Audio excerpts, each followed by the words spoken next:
You are watching the National News Desk, America's News Now. Anticipating impacts, 100, 200 miles outside of the eye of the storm. Helene could be a monster of a hurricane as it strengthens in the Gulf. What the latest models tell us about who is in the path of the storm. Then prices of homes across the U.S. rise to another record high. Why some experts warn those prices could accelerate again now that the Fed has lowered interest rates. And severe obesity becoming a much bigger problem, where rates in the U.S. are highest and why experts can't figure out the cause behind the alarming trend.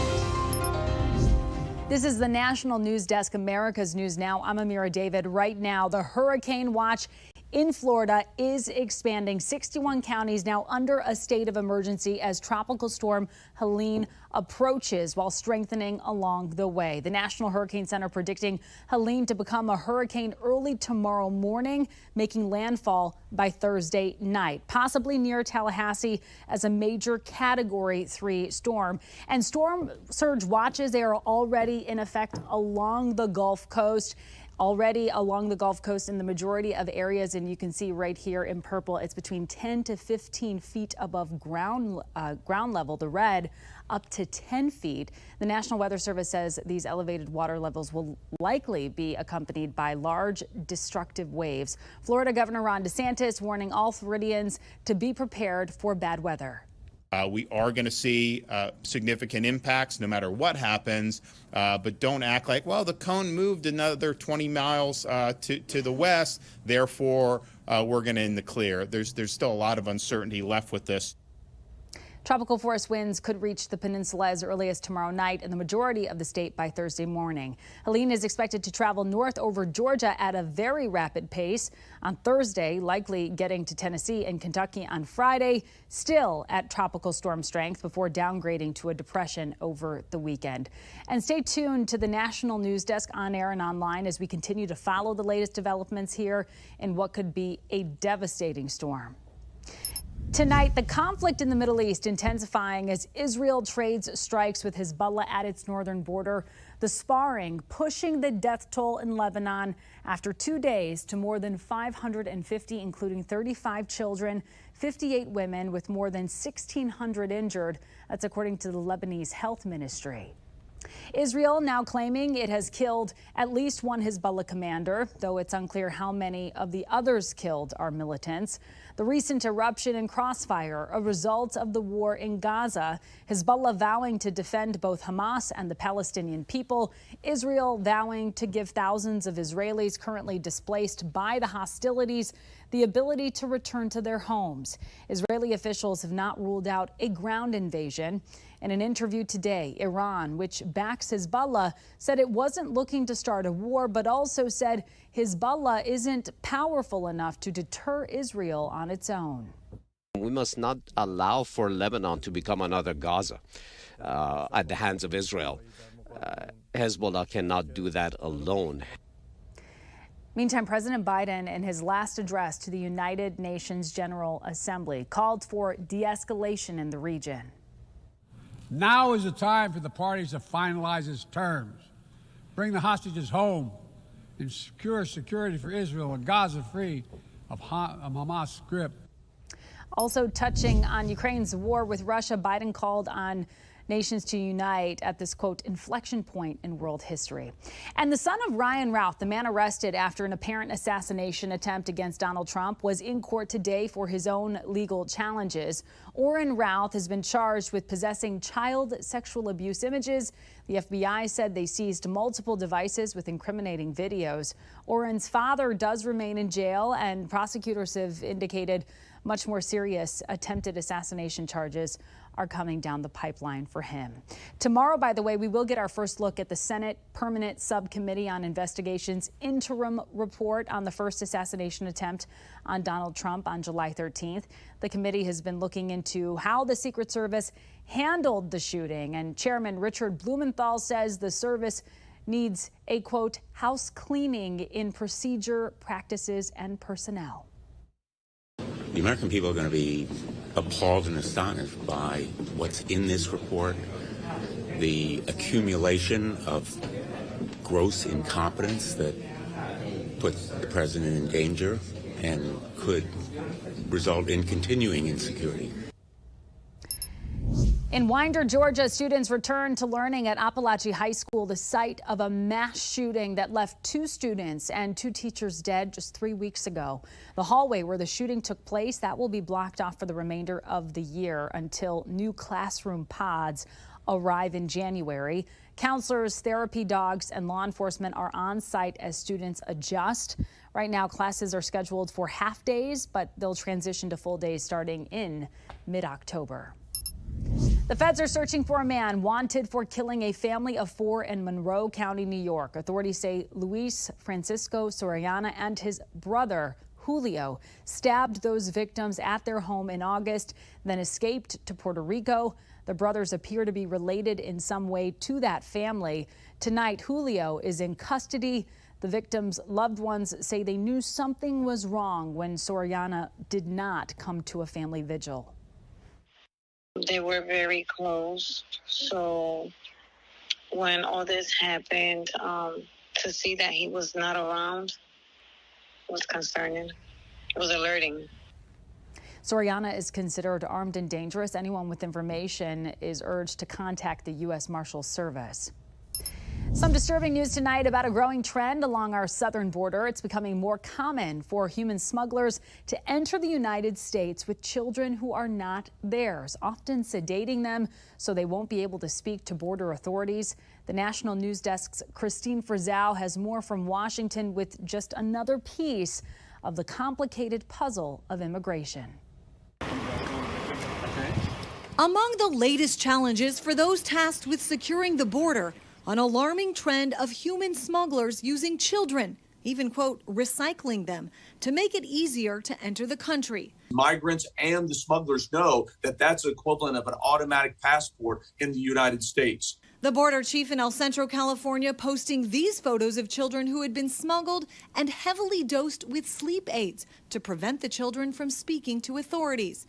And the person who smuggled this boy also had birth certificates for multiple children. Just this week, a Laredo, Texas woman was charged with operating a child smuggling ring, admitting to sedating a young girl with melatonin gummies, with a similar tactic used in a case in Arizona last month. The woman had difficulty waking the children. Officers observed that the children remained extremely groggy. While interviewing the children, officers soon discovered there was no family relationship between the woman and the 2 minors, ages 11 and 8. Thousands of other children brought to the United States were discovered by the New York Times last year to be working in grueling jobs in roofing, construction, and factories like meat processing plants. Lawmakers shocked to find little accountability from the Office of Refugee Resettlement, which places them with so-called family members. ORR does not monitor or track the whereabouts of children after they are released from our care. Those are just a few of the many problems with our immigration system involving children. One reason why Vice President Kamala Harris is reportedly planning a trip to the southern border later this week, and why Donald Trump discusses the border just about every day, hoping an issue polls say he's more trusted on could help him win in November. Surely a top issue this election year. Of course, many major changes to the immigration system that would need to come from Congress.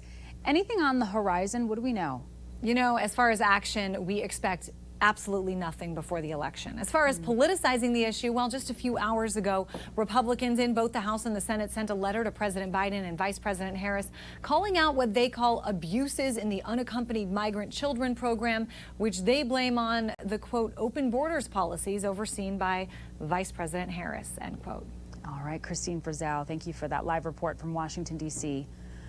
The Justice Department accusing Visa of squashing competition in the debit card marketplace at the expense of billions of dollars to businesses and consumers. A new antitrust lawsuit claims Visa penalizes merchants and banks that don't use its payment processing technology for debit transactions and charges fees far in excess of what it would be in a competitive market. Those costs are often then passed down to consumers. Visa's unlawful conduct affects not just the price of one thing, but the price of nearly everything. The DOJ says Visa rakes in $7 billion in fees every year. Visa has not immediately responded to the lawsuit. It is the 12th day of the machinists' strike against Boeing, and it's going to go on for a bit longer. We know that. The union has rejected Boeing's latest offer of a 30% raise over the 4-year life of the contract. The machinists originally called for 40% raises, among other benefits. Boeing describes the deal as its best and final offer. The union says the new offer isn't good enough and criticizes Boeing for publicizing it before bargaining with union negotiators. Coming up, the new reason working from home could put you at a disadvantage, according to a recent study. Then what the road to recovery was like for an 11-year-old boy who's survived cancer 5 times. And later, how over 1,200 possible non-citizens registered to vote in Oregon and what the state is doing to fix the issue. We'll be right back.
If you are a prospective home buyer, borrowing money may have gotten cheaper, but that doesn't mean you can expect home prices to go down. In fact, prices of existing single-family houses across the U.S. rose to another record high. Home prices climbing by 5% year over year as of July. That's according to the latest data recorded by the Case-Shiller National Index.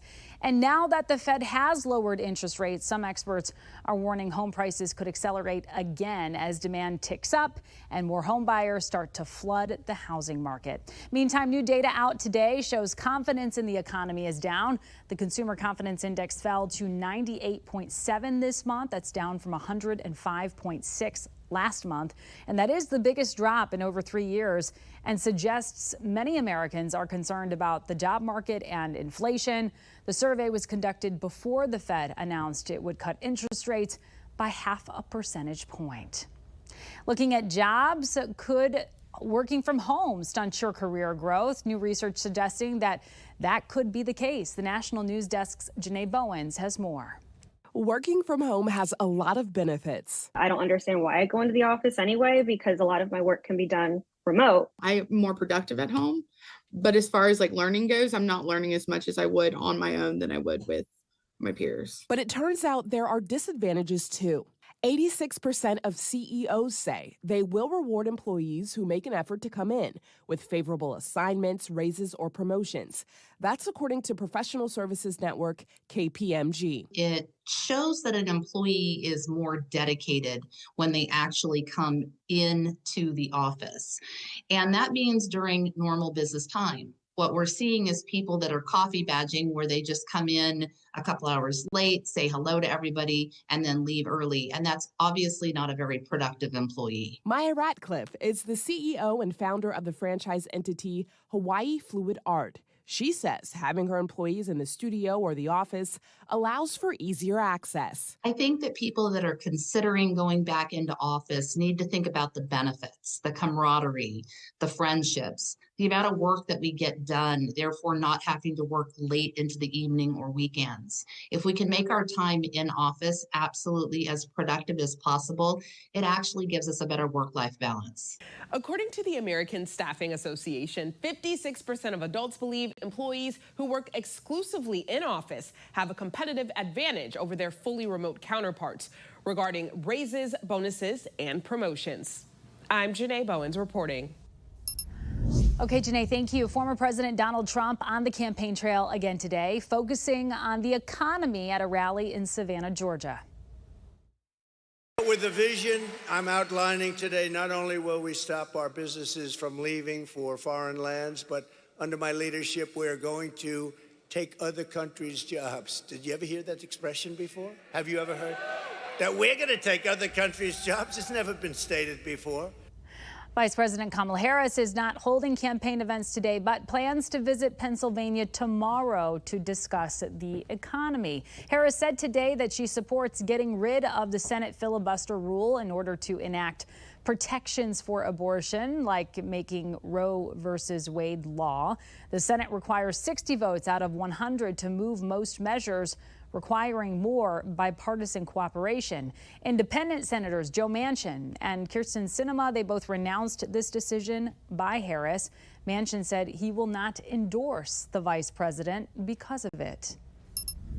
I also lost an investment in a company that I believed was developing a breakthrough concussion drug I thought would help others. And I'm sure you'll understand why it's too late for me, because I've recently been diagnosed with Parkinson's. Well, former Green Bay Packer Brett Favre testified before a congressional hearing on welfare misspending and reform. The retired QB is linked to a welfare scandal in the state of Mississippi. State officials say Favre improperly received welfare funds from the state. Favre returned the money and says he did not know it was welfare money. Parkinson's, meantime, that is a disease that causes deterioration in the brain and affects motor skills. Severe obesity is on the rise in the U.S., according to new CDC data. The standard obesity rate is holding steady for the first time in over a decade at around 40%. But severe obesity is at nearly 10%, climbing 2 percentage points in 7 years. Rates are highest in the Midwest and South, and women, you might be interested to know, twice as likely as men to report having it. Experts say it's not clear why rates are going up, but say the effects of hormones could be a factor here. Health officials say it's too soon to know whether treatments like Ozempic or other weight loss drugs can help ease the epidemic. September is National Childhood Cancer Awareness Month, and the family of an 11-year-old boy who's survived cancer 5 times is saying a big thank you today. Medical reporter Liz Bonas shares the story they say could not be possible without those who supported them along the way. Hey there, everybody. Noah Mattingly was diagnosed just a few years ago with a type of childhood cancer called a Wilms tumor. Since then, he's been quite the fighter, his family says, and he's now celebrating 16 months cancer-free. This is the longest he's been without a relapse. Noah got his diagnosis of kidney cancer or nephroblastoma just days before his 5th birthday. It arises from cells that were present during the development of the embryo. At the time, his parents noticed his stomach was distended and took him to Ohio's Cincinnati Children's Hospital. So you get admitted, you get told that you know that we believe your child has cancer, and that was just not what we thought.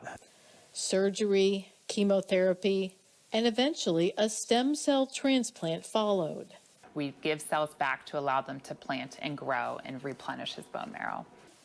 This is Noah now. At 11 years old, he is thriving. His most recent school project, he told us, an M&M lab, was a huge success. We tried to figure out which color was the most prominent in an M&M bag. Noah says he doesn't remember much in the past few years, except maybe the Super Noah squad that helped get him through this tough time. Dr. Summers also told me she's thrilled to see Noah thriving once again. He is a hallmark of what brings me joy in pediatric oncology. So to so many of you that have lifted Noah up in this journey, There's not many kids that get cancer 5 times. His parents and sisters could not be more grateful. You see him right now and you see a good, healthy kid, but man, some of those unplanned stays, you see some of his lows were really low. His family still welcoming your prayers on this ongoing journey to good health. Noah, you're quite the hero. With your health news, I'm Liz Bonus reporting. All right, Liz, thank you for that. And coming up, advice for parents interested in homeschooling their kids as non-traditional education continues to pick up steam.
We have reporters all across the country in your neighborhoods covering the issues that matter most to you. We're taking the pulse of America, and we begin in Florida, where home education is on the rise.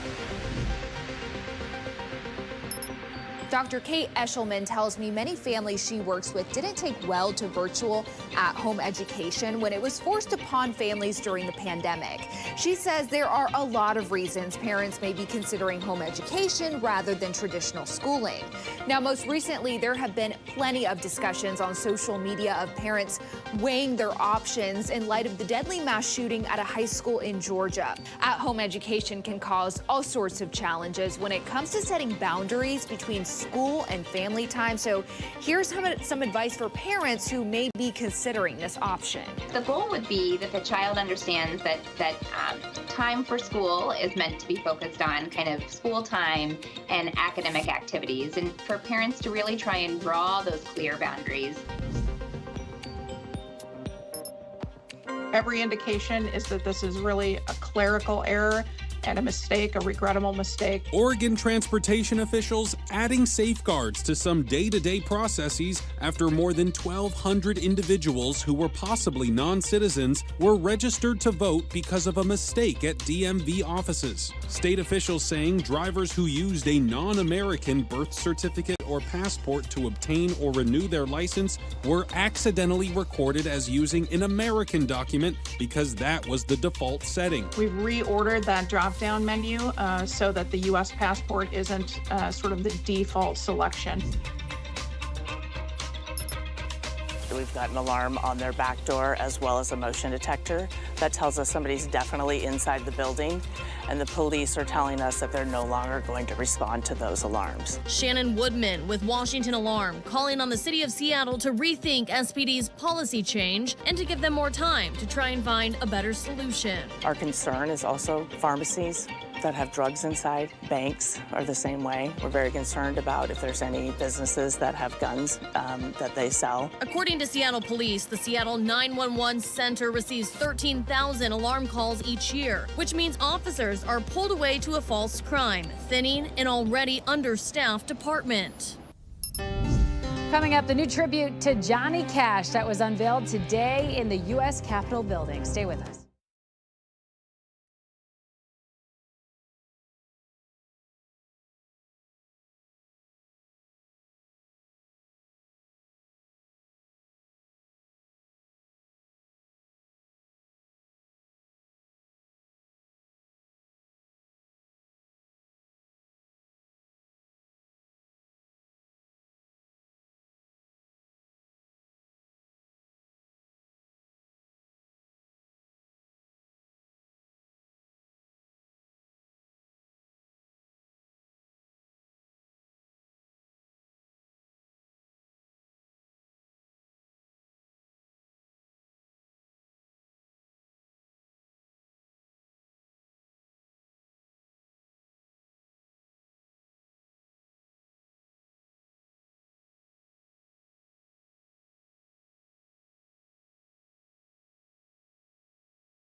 Legendary singer-songwriter Johnny Cash has a new home inside the U.S. Capitol building. Today, his statue was unveiled in Statuary Hall. Each state is allowed 2 representatives, and Arkansas recently decided to remove their old statues, one of whom was a Confederate supporter. The other was a known white supremacist.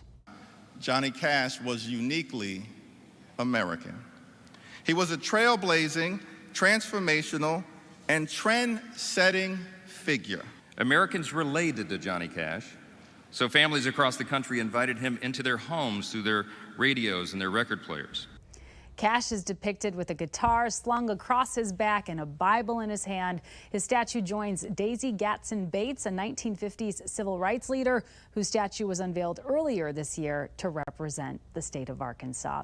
And tonight, the Chicago White Sox have a chance to stand alone as the biggest loser of all time in Major League Baseball history. The White Sox tied the 1962 New York Mets with their 120th loss of the season on Sunday. With 6 games left in the season, the next loss sets the new mark, and they play the Los Angeles Angels in just about an hour. So grab your popcorn.